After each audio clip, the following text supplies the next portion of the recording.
Having a look at the insulation resistance and continuity tester today. So these are often called a mega in the electrotech industry, which was a brand name, and there's a whole lot of different manufacturers now, like Hioki and Kairitsu and Fluke and many different types and brands, and often get that label in the industry as a mega meter, if you like, because it's measuring high values of resistance in the millions of ohms. So that's what we're looking at today, to see how we can use the insulation resistance and continuity tester for measuring values of resistance. So it's sort of 2 meters in one. It's got, you'll see down here, there's a 3 ohm function for continuity and 30 ohms we'd use for load resistances.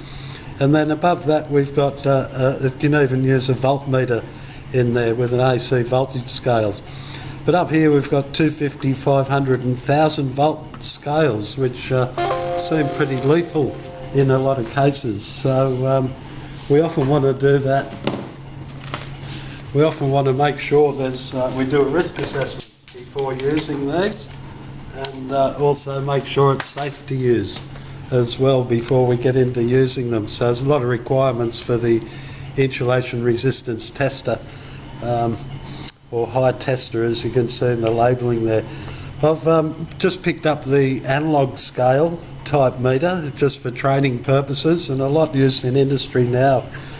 Digital readouts and a lot more user friendly, but just for training purposes I wanted to use this slightly older type of analog scale type IR tester. So very importantly, again, like when measuring resistance with ohm meters and multimeters, it's very important that any IR testing or continuity testing is done on an isolated circuit, not on a live circuit, because damage can be done to the equipment and you, and even the circuit in some cases. So there's a lot of understanding, particularly for apprentices, to learn through how to correctly use a insulation resistance tester, which, as well as that, make sure you do complete risk assessments and identify any hazards and any control measures that may need to be put in place. Any standard operating procedures. Do you understand what you're doing? You know, any manual handling, isolation, lockout will always involve an electrical circuit or equipment when you're IR testing. Watch out for your trip hazards and other people, and of course literature controls in place. So just quickly too, before you do this in the workplace, just a training video at the moment, but make sure you have a standard operating procedure for your IR tester, and you've completed one and you do understand what you're doing before you actually use one. So just quickly, an IR tester, commonly called a megas, used generated voltage 500 to 1000 volts, is present on the test leads. So that's actually present on the output on those scales we saw on the meter, and that can be hazardous to you or the equipment that you're checking. So there actually has been cases where people have had to go to hospital when they've got a zap, if you like, off the output terminals of a mega, and they've had to have their bodily functions checked after receiving it. Could be as very high voltage per se, although in the category of low voltage, but to the human body it's high voltage, a very low current, so generally it's not a lethal type electric shock. But so at the end of the day, never touch the test leads while the test is being used, and isolate them, the equipment you're checking, before using it. When you use an IR tester, you could be injured or damage equipment you're working on if the following minimum safety requirements are not observed. So we're using IR testers on high resistance measurements such as insulation around conductors, or checking the insulation between separate cables and the general mass of earth. So never touch the test leads while the test is being operated, and disconnect the item from other circuitry before using, as we call it sometimes, the mega.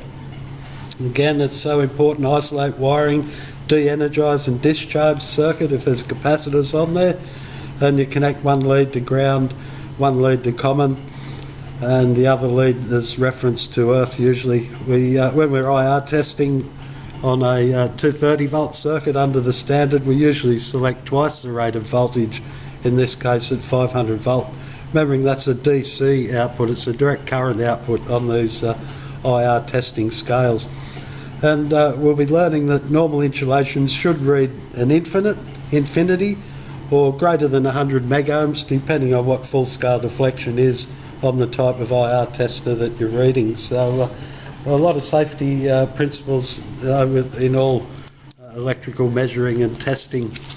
So a quick look at the IR tester I've got here. As I said, we've got an ohm meter function down here where we look at this ohm scale down here, where it's 0 to 3. So this is reading from left to right on a linear analog scale. So if we have selected the 3 ohm scale down here, that means it's a direct reading of 1 ohm, 2 ohm, up to 3 ohms, and anything past that would be full scale deflection past 3 ohms.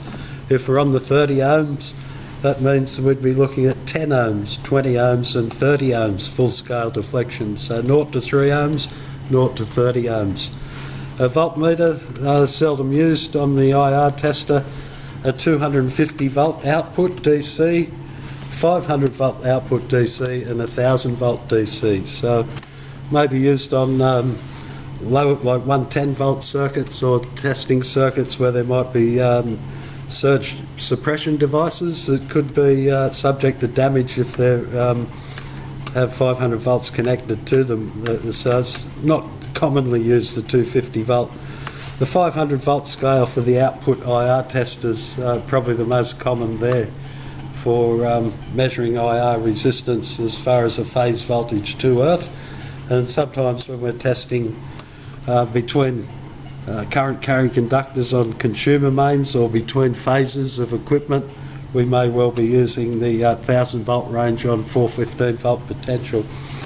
Okay, so as with all meters, when you get them out of the box, you always need to check them and make sure they're working properly, and make sure there's no damage to the equipment as well. Again, inspect your test leads that you're going to be used, make sure there's no damage, and the little finger guards on the probes here to make sure you're not becoming part of the circuit and actually touching these probes down there. So a quick visual inspection, get all the tangles out and so on. We see that, I don't know if you can see in there, there's 2 terminals in there, one there for line and the other one for earth. So they're the 2 terminals we typically connect into. The black lead typically connected to ground or earth, and the positive lead is the one we do the testing with. So I'll slip the ground in there and the red lead into the line function. Okay, there we go. So I'll just make sure it's working, of course, and start on the safest range first. We'll just make sure the ohm meter function is working. We go on to the 3 ohm, and we can either press that button, there's a little battery indicator light come up to say yes, the battery's well, it's all in the green there, and or we can flick it up and give us 2 hands to measure resistance. So we're on a 3 ohm resistance range down here where full scale deflection is 3 ohms. Okay, so again, like an analog ohm meter, we've got a little potentiometer for 0 adjusting that point. You can see as I move it round, hopefully there. Pretty actually hard to see there. Let's try and focus it in a bit. There we go. So I've got a 0 point on there, right, to ready to measure some low values of resistance. So that's 0 point. And note when I go to the 30 ohm scale, I've got to readjust that 0 point. So like any analog ohm meter, again you need to make sure you zeroed adjust before you actually take a measurement. So the ohm meter appears to be functioning all right. With the output for the IR tester, we've got some requirements under AS3000 wiring rules. We're actually up to Amendment 1 now, but it hasn't changed in the Section 8 verification and testing. So when we go to our Section 8 in the wiring rules for verification, moving through to testing, clause 836. Hopefully you can see that, insulation resistance testing. We need to make sure the test is meeting these requirements, and it's basically there tells us to be testing between live parts and earth to make sure we've got adequate insulation around the conductor and equipment or carrying conductors. So an insulation test is not unlike a pressure test on a water piping system, where if you had a 240 psi water pipe and you applied 500 psi when testing that system and it had a leak in it or a pinhole, then you'd see the water come out. But you can't see that with electricity. You can't see electricity coming through a pinhole in a cracked conductor, and that can create very hazardous electrocution situations. So therefore we need to pressure test the insulation around the conductor. It says in the AS3000 that the insulation tester shall be able to maintain its terminal voltage within plus 20 minus 10% of the nominal open circuit terminal voltage when measuring a resistance of 1 megohm on 500 volts or 10 meg on the 1000 volt range. So that's sort of how we can test that our IR tester is going to be working okay. So there'll be a lot more studies on that IR testing as you go through your apprenticeship. So to do that, very briefly, I've just set up over here a 1 megohm resistor. Hopefully you can see that okay without not too much reflection. So if I plug that into the output terminals of the IR tester, you're seeing there, and have a voltmeter. Well, I put that just there. So let me just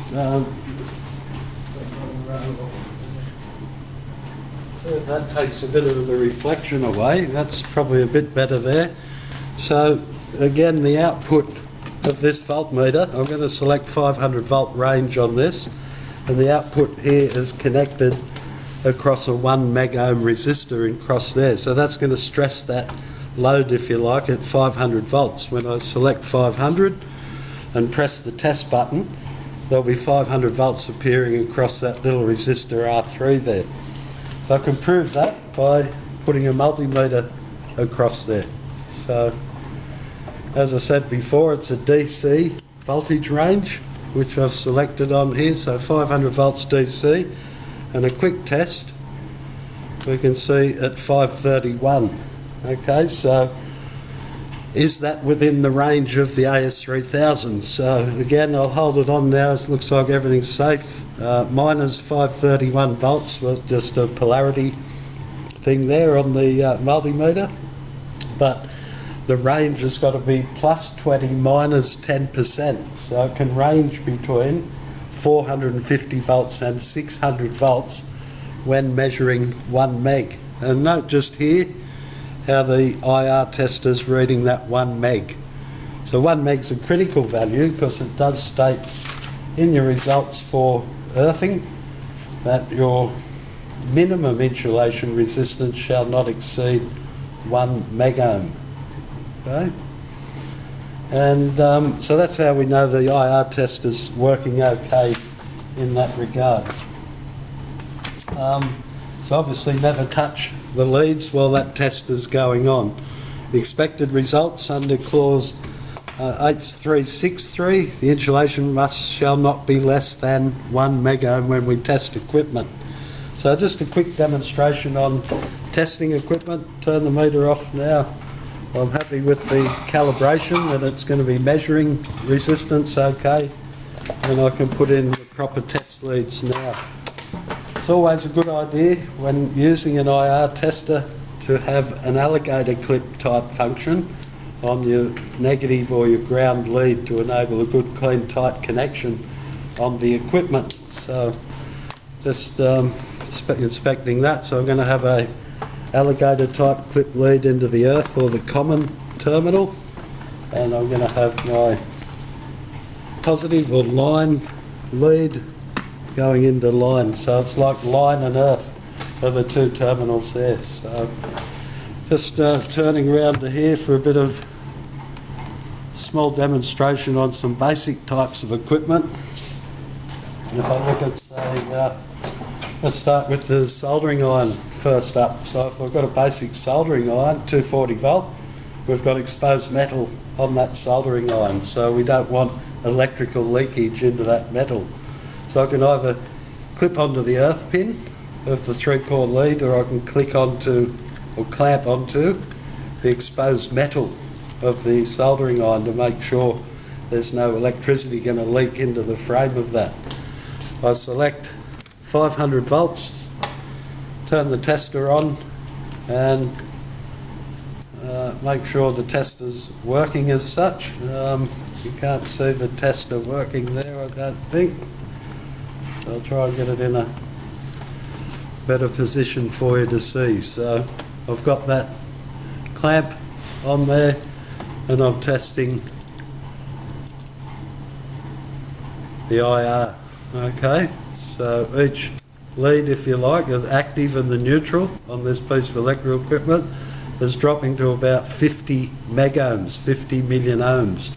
If it dropped below 1 megohm, then the equipment would be unsafe to use. It would be very dangerous. It means a dead short to earth, and this exposed metal on the soldering iron would potentially be live if you plugged it into 240 volts. So we've accepted that it's greater than 1 megohm and it would be safe to use as far as insulation resistance goes. Always turn the meter off when changing your leads.